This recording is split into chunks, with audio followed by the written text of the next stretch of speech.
Hi everybody! Today's episode is a very special episode because today we are going to talk about one of the most underrated legends of India.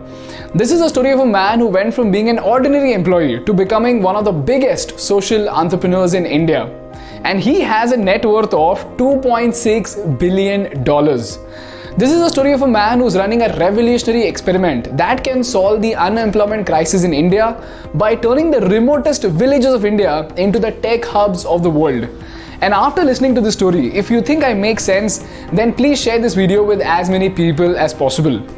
This person that I'm talking about is the CEO of Zoho Corporation and goes by the name Sridhar Vembu.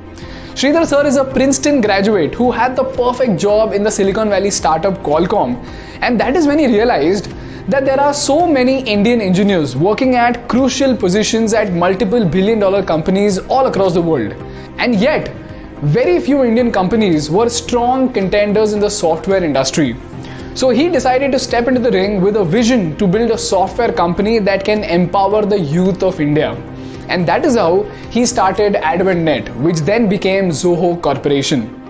And since the past 22 years, Zoho has gone from an ordinary startup to becoming a billion-dollar company with an estimated market value of $5 billion.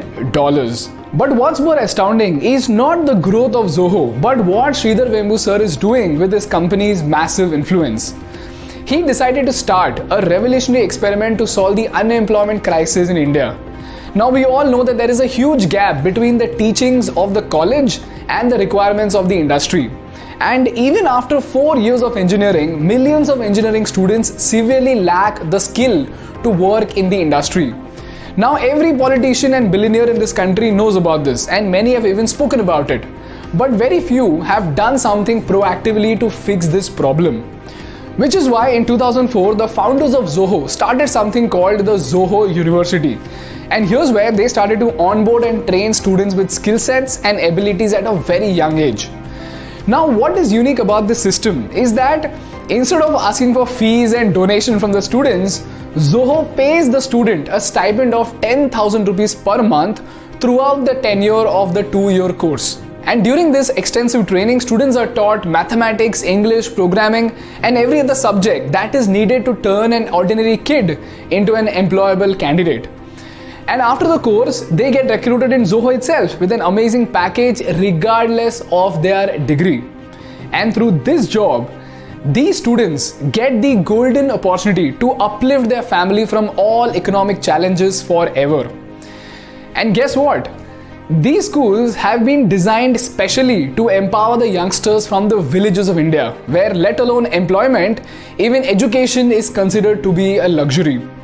Because Zoho believes that skill sets and abilities are far more valuable than paper credentials.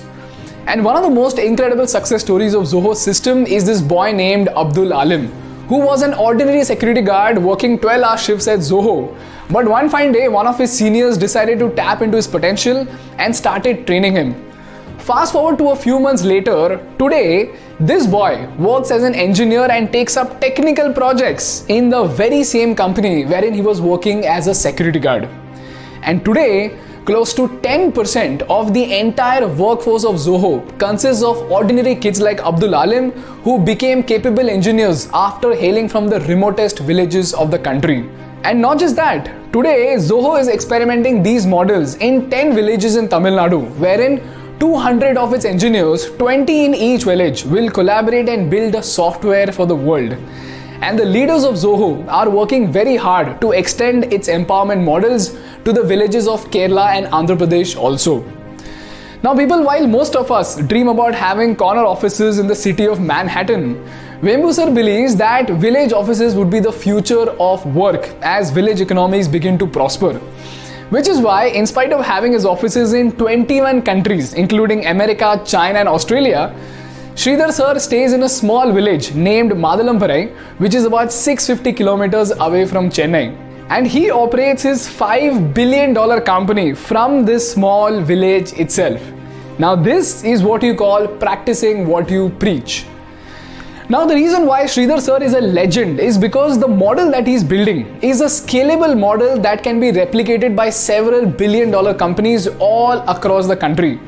And instead of giving out donations for a short-term impact, Through this model, companies can create a long-term impact and also make a ton of profit. This is how they can create a win-win scenario wherein companies can get capable employees and people can get opportunities. Now, if many such billion-dollar companies start setting up institutions like Zoho to build a direct bridge between academics and employment, can you imagine what kind of a magical revolution could come up? This is the reason why we need to start promoting incredible ideas like these so that we can have many such leaders like Sridhar sir who don't just talk about the problems but also act on the solutions.